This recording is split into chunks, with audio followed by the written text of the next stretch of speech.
Prestige Institute of Management and Research Gwalior में एक दिवसीय साइबर क्राइम अवेयरनेस प्रोग्राम का आयोजन किया गया, जिसमें मुख्य अतिथि के तौर पर ग्वालियर क्राइम ब्रांच और ग्वालियर एडिशनल एसपी राजेश तथा आर director and actor Narayan Bhadauria, Prestige Institute of Management and Research Gwalior के डायरेक्टर प्रोफेसर स्वरूप कुमार मोहंती और कॉलेज के वरिष्ठ अध्यापकों सहित लगभग 300 छात्र छात्राएं मौजूद रहे। अवेयरनेस प्रोग्राम के बारे में Prestige Institute of Management and Research Gwalior के डायरेक्टर प्रोफेसर स्वरूप कुमार मोहंती ने जानकारी देते हुए बताया कि जिस समय से हम गुजर रहे हैं साइबर क्राइम उसके लिए बहुत ही अच्छा विषय है। यहाँ एक अद्भुत समय है, इसके लिए साइबर क्राइम के बारे में लोगों को जानना बहुत ज्यादा जरूरी है। साइबर क्राइम कैसे होता है इसके बारे में बच्चे न जानते हुए बहुत बुरे तरीके से फंस जाते हैं। इसके ऊपर बहुत चर्चाएं हुई और एक्सपर्ट्स ने भी अपनी बातें रखी। उन्होंने कहा कि आज के समय में सहूलियत तो बहुत है, लेकिन अगर बच्चे उस सहूलियत पर सही तरीके से कार्य ना करें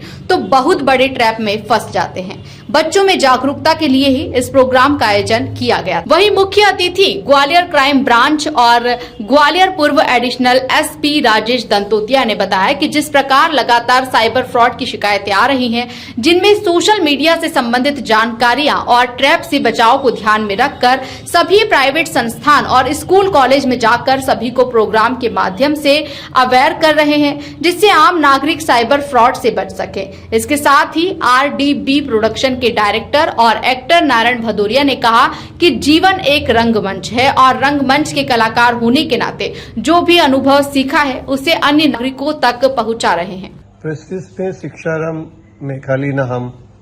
ज्ञान, विज्ञान, प्रज्ञान की बात करते हैं, बल्कि बहुत सारे इम्पोर्टेंट विषय पर ध्यान आकर्षण करते हैं और जागरूकता लाते हैं। उसमें एक इम्पॉर्टेंट विषय है कि साइबर क्राइम क्योंकि हम जिस समय से गुजर रहे हैं या जिस समय से हमारे छात्र छात्राएं गुजर रही हैं वो एक अद्भुत एवं अनिश्चित समय है। इस समय में साइबर क्राइम के बारे में बहुत जानना बहुत ज़रूरी है। तो आज का जो विषय था वो साइबर क्राइम के ऊपर था और साइबर क्राइम कैसा होता है, ऐसे कैसे बच्चे ना जानते हुए बड़ा विडंबना में फंस जाते हैं, उसके ऊपर बहुत सारी चर्चा हुई और एक्सपर्ट्स भी अपने मत दिए। बहुत साल पहले मुझे याद है कि विलियम ब्लैक आज से 150-200 साल पहले उन्होंने लिखा था कि to see the world in the hands of the palm, to see the world in the palms of our hand and heaven in wildflower। उन्होंने कहा कि एक समय ऐसा आया कि मुट्ठी में दुनिया आ जाएगी, मुट्ठी में कर लो दुनिया मुट्ठी में वाली बातें, और ऐसे ही हो रहा है। और सहूलियत तो बहुत है, पर इस सहूलियत में प्रॉब्लम भी आ जाती है कि बच्चे यदि हम ठीक से उसको यूटिलाइज नहीं करते हैं तो ट्रैप में पड़ जाते हैं और बहुत सारे हादसाएँ होती हैं। और ये बहुत इम्पॉर्टेंट टॉपिक थी, इसके ऊपर में अपन चर्चा की और स्पेसिफिकली बच्चों में जागरूकता लाए। ग्वालियर पुलिस के द्वारा लगातार ये साइबर क्राइम के अवेयरनेस के लिए, साइबर सिक्योरिटी के लिए ये एक ऑपरेशन चलाया जा रहा है, जिसमें कि लगातार स्कूल और कॉलेज में छात्र और छात्राओं के बीच पहुँचकर और उनको जो भी जिस तरह के फ्रॉड जो तेज़ी से घट रहे हैं, अभी साइबर फ्रॉड की सबसे ज़्यादा शिकायतें आना शुरू हो गई हैं और ये सबसे biggest challenge for us to cope up with this cyber crime. तो इसके लिए एक अवेयरनेस प्रोग्राम चला जाना बेहद ज़रूरी है। इसलिए हम यहाँ सब पे पहुँचकर सभी स्टूडेंट से बात करके जहाँ जितने भी संस्थान है वहाँ जाकर सभी को अवेयर कर रहे हैं किस तरह के मैसेज आ रहे हैं, किस तरह के फेक कॉल्स आ रहे हैं, किस तरह के आपके व्हाट्सएप पे